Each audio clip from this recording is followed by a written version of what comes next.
As America reopens for business, we need to remember that the world has changed, and some of these changes are here to stay. Satya Nadella, the CEO of Microsoft, said that we've seen 2 years of digital transformation in 2 months. Earlier this week, we spoke to Sasan Goodarzi. Now, he said, he's the CEO of Intuit, that it's like shotgunning 5 years' worth of time. Consider the case of PayPal. That's the Kramer-Fave payment technology company. For years, I've been recommending this amazing company as a play on the gradual digitization of payments. Then the pandemic hit, and suddenly Venmo, PayPal's peer-to-peer payment system, was a lot more attractive. Even better, PayPal lets you pay with your smartphone in person. No handling cash or credit cards that could be covered, yes, in coronavirus. Now, when the company reported earlier this month, the actual results were not as stellar as people were looking about, but that's because the whole economy shut down in March. Took a toll on the numbers. But on the conference call, PayPal explained that business started picking up again in April in a big way. The company added about 250,000 net new accounts per day last month, and May 1st was their largest single day of transactions. No wonder the stock's caught fire. One of the best performers out there. Year to date, it's been amazing. So can it keep roaring? Let's check in with Dan Schulman. He's the president and CEO of PayPal to get a better sense of how his company's handling this bizarre new world. Mr. Schulman, welcome back to Mad Money. Jim, so nice to hear your voice. Thank you for having me. Dan, this is an amazing time for your company, and I want to congratulate you right up front. You have built a system, built an infrastructure, an ecosystem that is perfect for, as you say, a crisis that went from health to economic to psychological. Every single line of yours is doing so well. Walk us through how this could be the case. Well, Jim, you're exactly right. I mean, that is the progression of the crisis. And as a result of that, our products and services couldn't be more important and more relevant. There are 3 big shifts going on right now. You've got the world moving from physical to digital. Half a year ago, we were saying we had, too many screens in our life, too much technology, and now we just need more and more technology as everything from education to entertainment to medicine is moving more and more digital. And then you also have the face of retail fundamentally changing in a discontinuous manner right now and moving more and more to online kind of e-commerce, really accelerating 2 to 5 years from the secular trend it was already on. And then you have the rise of digital payments in general. And so all 3 of those things are very large tailwinds, and we're fortunate to have scale and scope to take advantage of those. I remember there was a time when I looked at the numbers and I said, boy, I hope he does 3 to 5 million new clients this quarter. 7.4 million in 1 month, in just 1 month? Yeah, it was an amazing month for us. But Jim, I think, and we said that we're going to do 15 to 20 million for the quarter, and I think we're well on track for that. But I think what's even more impressive, believe it or not, than those net new actives is the engagement. Our base, which is now 325 million people on our platform, that average daily usage across our entire base is up well over 20%.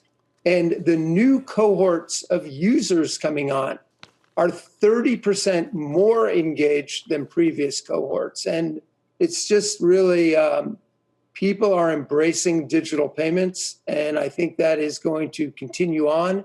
And as you know, and you mentioned in your upfront, move from online also to in-store as well, as people want contactless payments. You have continued to understand the younger entrepreneur and a younger individual's mindset. My kids are addicted to honey, a way to save money that shows me they're children of the Depression era of the Great Recession.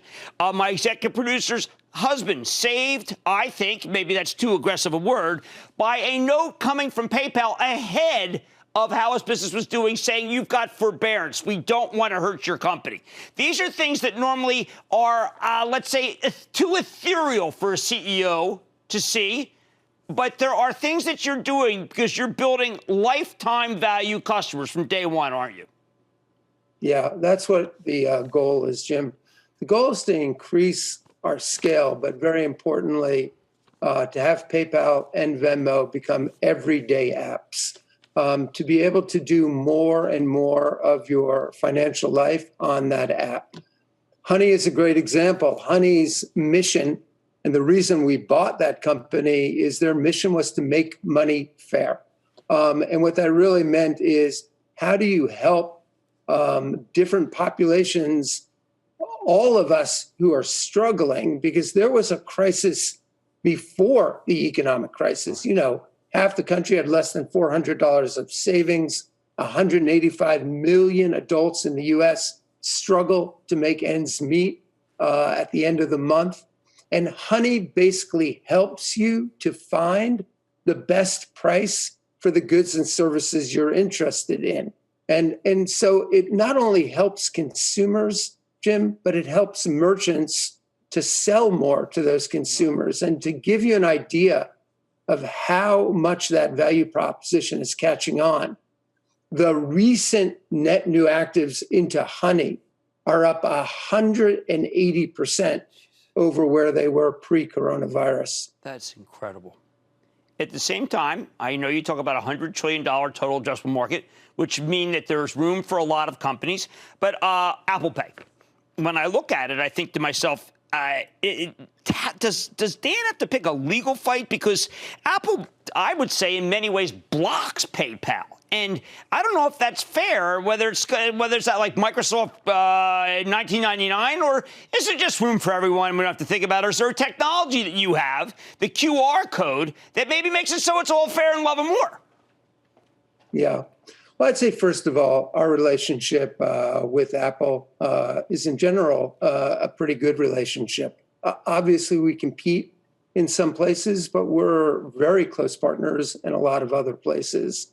When it comes to in-store, one of the really nice things about QR codes, as opposed to what's called NFC, or near field communication technology, where you tap your phone on a register, is that QR codes are agnostic across a mobile device, across an operating system. And all 325 million people who are currently on the PayPal platform have access to QR codes. We rolled that out now in 28 countries around the world. And it's really very simple and easy. And our merchants are crying out for this, and consumers are as well, because merchants want to make sure that when consumers come back into their stores, that their cashiers can be safe and healthy. They're putting up plexiglass at checkout. They want to be sure that consumers are healthy. And they don't want, and nobody wants to be handling cash anymore. They don't want to be touching a keypad to sign. And so we need forms of contactless payments. QR codes are so easy for small businesses to use. They don't even need to integrate it into point of sale. They can print out a QR code, put it on their cash register, and we can scan it within the Venmo or the PayPal app, put in the amount for the purchase, and just send it like a person-to-person payment. It'd be a person-to-merchant payment. These are simple, easy. We're also integrating with point-of-sale systems, so the point of sale can scan the QR code in your PayPal or Venmo app as well. And this is a way of moving to what really is a rapidly accelerating trend towards full omni-channel retail, where online and offline are merging together. And really, PayPal has a platform that is incredibly well suited for that. Yeah, you get the blurring. One last thing. I did mention that your company had helped a young entrepreneur. And I want to go back to that. I've known you for too long. You're too humble to say it. I believe that Dan Schulman has instructed his company to, when they see someone who could be in trouble for over the short term because of COVID, extend them some credit, give them forbearance. They're going to be lifetime. I believe that Dan Schulman gave that directive to that company. Is it true? It is true, Jim. We're going to spend at least $150 million helping our customers in terms of forbearance on loans, waiving fees, helping on refunds and exchanges. this is a time where financially strong companies like PayPal need to step up and help our customers, small businesses, consumers.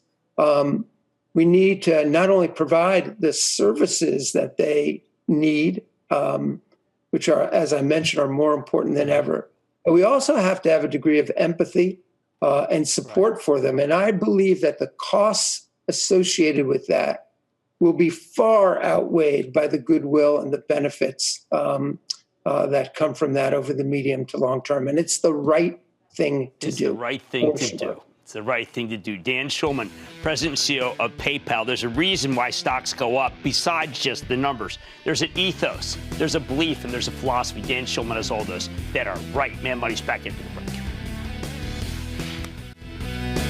Don't miss a second of Mad Money. Follow @Jim Cramer on Twitter. Have a question? Tweet Cramer. #MadTweets. Send Jim an email to madmoney@cnbc.com or give us a call at 1-800-743-CNBC. Miss something? Head to madmoney.cnbc.com.